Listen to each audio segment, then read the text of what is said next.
You have said I move retention numbers with curriculum modifications, taking placement outcomes from single digits to over 80%.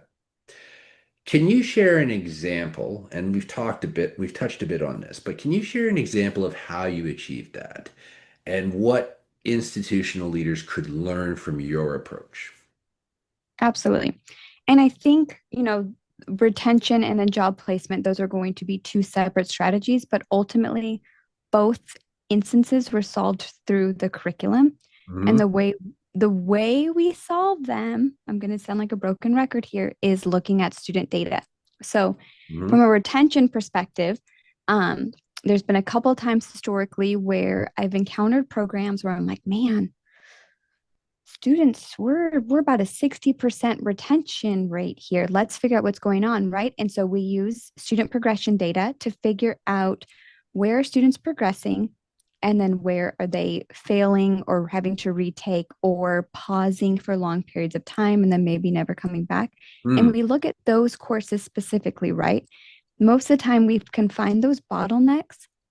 And then once we know it's this course, right? I'm going to say EDU 100 for the sake of the sure, example. sure.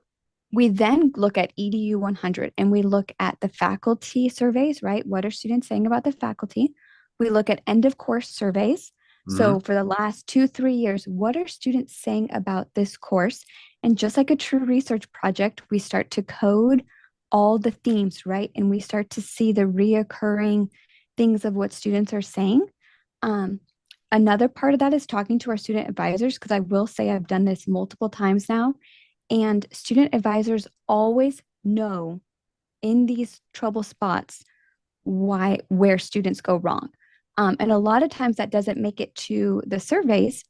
And I finally realized it's because some of the students aren't getting to the end of the course, so they're not getting that survey, uh, right? hmm, The okay. ones who are getting it, they're typically getting it in the end weeks, which means Yes. that they've Right. gone through the class.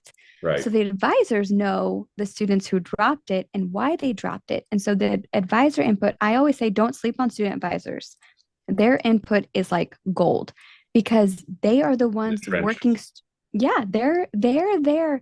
You can go to any graduation, and when a student sees their advisor, I mean, they're hugging and they're crying and they're like, Yeah. girl, we've been through it, right? Like,